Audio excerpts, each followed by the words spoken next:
People respond to incentives. Since people make decisions by comparing costs and benefits, their behavior may change when the costs and benefits change. People respond to incentives. Well, if I want my son to wash my car, I'll say, if you wash the car, you can use it tonight. That's an incentive. If I say, if you wash the car, I'll cut your allowance, he won't do it. That's a disincentive. A good example of people responding to incentives is how people respond to the price of gasoline. Across countries, we see very large differences in the price of gasoline, and we observe very large differences in the kinds of cars that people drive. The Europeans are heavily taxed on their gasoline.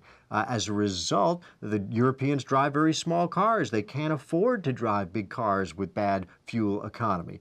But in America, we have relatively cheap oil still, and that means that we are able to fly, drive pretty much wherever we want at low prices. In more recent years, when the price of oil has been very low in real terms, especially compared to the early 1970s, Americans have switched back to driving really large cars. Sport utility vehicles are larger and often less fuel efficient than the cars that Americans were driving before the first oil crisis, which shows how much we respond to incentives. A few years ago, the mayor of New York declared a sales tax moratorium. He said, for this weekend, we're not going to charge taxes. Well, that was a tremendous incentive for people to do their shopping that weekend. And what do you know? The stores were flooded, the subways were crowded, commuters clogged the bridges and tunnels from New Jersey and Long Island and Connecticut just to come in to do shopping. People do respond to incentives, incentives regarding taxes from the government, incentives regarding for sale signs and discount signs in store windows. The powerful impact of incentives on human behavior is important for those who design public policy. Smoking among young people is a health problem that concerns a lot of government officials. One of the surest ways of reducing youth smoking is to increase the price of cigarettes. Today, I call for a combination of industry payments and penalties to increase the price of cigarettes by up to $1.50 a pack.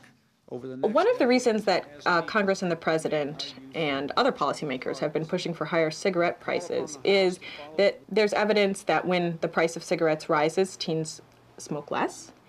And that's one of the reasons why there's a lot of attention to cigarette prices today, trying to make sure that they stay high enough so that teenagers are discouraged from smoking for that reason alone. Changing human behavior through the use of incentives or disincentives can be a tricky business. Sometimes public policies can have effects that officials did not intend. Take safety belts, for example. Safety belts are now required on cars, and the intention of that is to save lives. And indeed, other things being the same, wearing a safety belt does save a person's life in an accident. But of course, other things aren't the same. And there's evidence that behavior does change in response to the use of safety belts. In particular, people tend to drive faster and generally less carefully when they're wearing safety belts because they feel safer. And that tends to increase accidents and offsets, partially, and some people argue completely, the direct effect of safety belts. Many government policies are like that. If we mandate that everyone has a government pension, say, or that everyone participates in Social Security so that everyone is going to get retirement benefits through the Social Security system, people are going to have less incentive to save for retirement on their own.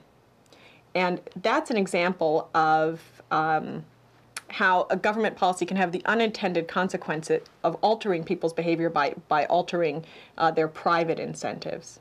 The first 4 principles deal with how individuals make decisions. But in life, many of our decisions affect other people. The next 3 principles concern how people interact with each other.